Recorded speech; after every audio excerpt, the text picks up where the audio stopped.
All right, today class we're going to start talking about a few of the commodities growing around the world and also in North Carolina.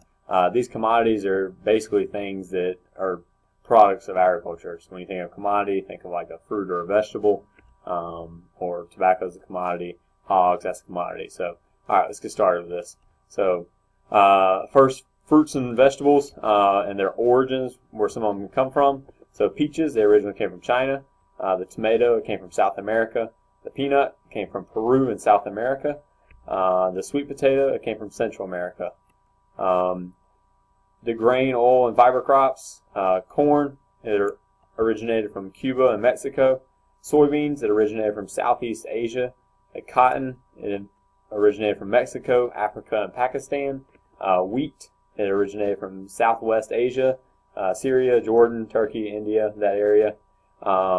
So when you think of these crops and think of the weather that they're going to survive in, these are their native climates. So when you take something like a soybean and we grow that in the United States, and especially in North Carolina, soybean only lives in the warm season. It dies whenever it gets cold.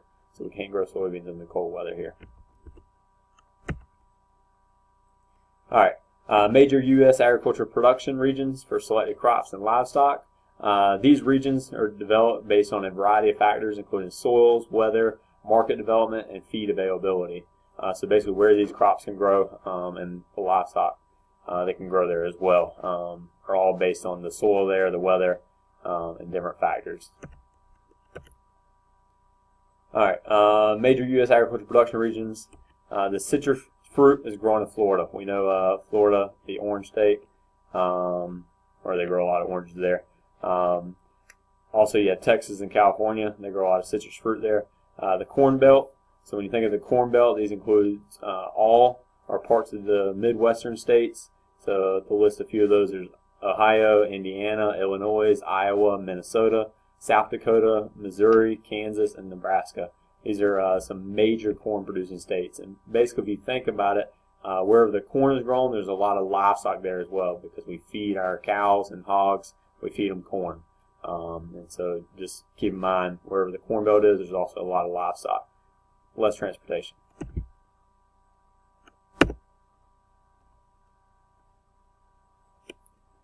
All right, wheat. You have hard red spring wheat. This is the highest protein content, excellent bread wheat, superior milling and baking characteristics.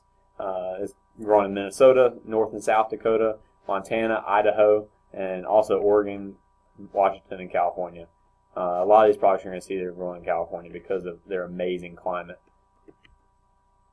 All right, there's soft red winter wheat. This is the wheat you're usually going to see around here because wheat in North Carolina will grow in the winter. So it's high yielding, it's low protein, but it's used for cakes, biscuits, and pastries. Several southeastern states, including North Carolina, like I said before, Tennessee, Kentucky, Georgia, and others as well. Midwestern states, including Ohio, Indiana, Illinois, Missouri, and a lot of those states you get a little colder. All right, spearmint. You think of that gum flavor. Spearmint, Washington, Oregon, Idaho. Floriculture crops. You got California, Florida, Michigan, Texas, and of course North Carolina. You're going to see a lot of greenhouses. That industry is starting to grow pretty big in North Carolina right now.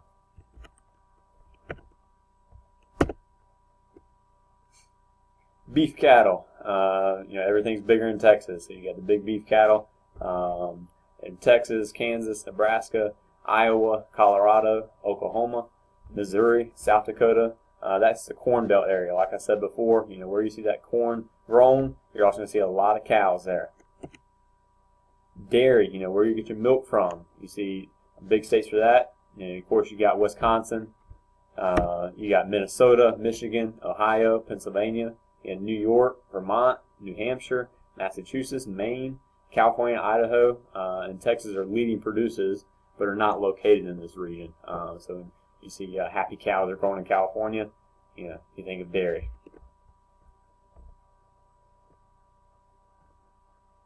Hogs, number one on the list, North Carolina. You also have Iowa, Illinois, Indiana, Minnesota, that Corn Belt area. Like I said before, where hogs are grown, there's also going to be corn that's going to be grown. Hogs eat corn as well. Poultry, broilers. When I say broilers, I'm talking about meat birds. Not birds that lay eggs. These are broilers. They're used for meat. So several southern and southeastern states, including North Carolina, Georgia, Alabama, Arkansas, Mississippi, and Texas.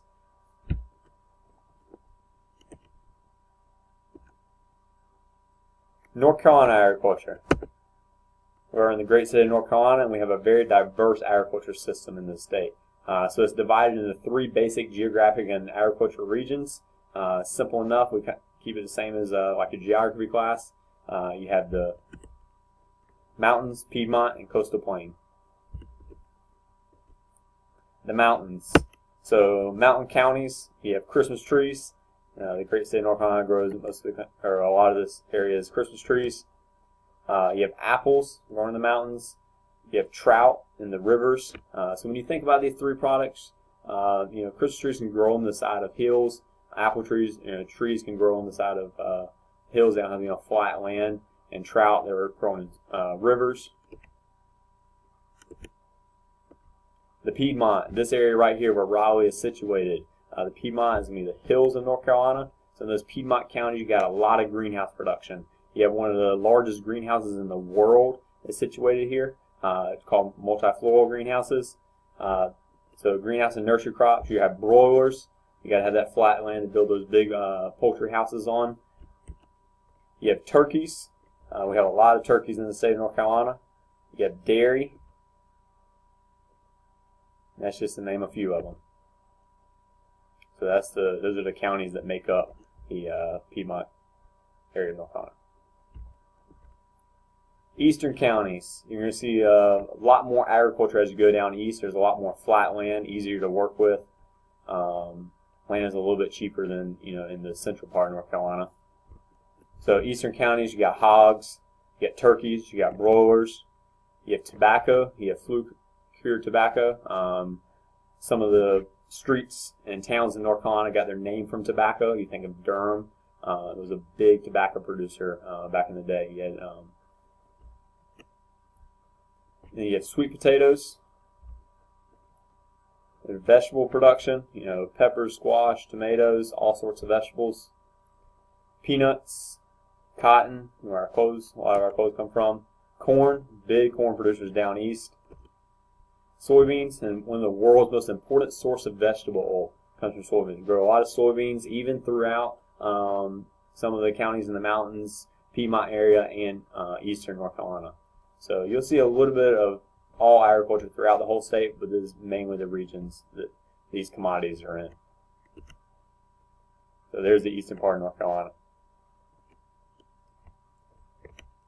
All right, talk a little bit about the money involved with agriculture. So farm cash receipts as of NCDA in 2011, so the North Carolina Department of Agriculture, statewide it exceeded $10 billion annually.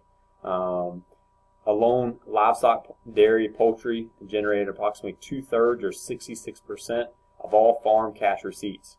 Broilers and hogs account for nearly half of this amount. So in the state of North Carolina, we are known for our chickens and our turkeys, and we're known for our hogs. There's more hogs in North Carolina than there are people. Crops, so we're talking about soybeans, cotton, tobacco, and corn, things like that, and wheat. Crops generate approximately 1/3 or 33% of farm cash receipts, with greenhouse, nursery, floriculture, Christmas trees currently being the leaders in this category. So like I said before, greenhouse and nursery production, those ornamental plants, has grown tremendously in the past 10 years in North Carolina. So note these rankings, dollars and percentage, will continue to change. I know this numbers came from 2011, but a lot of things have changed, and I can guarantee that a lot of these have gone up.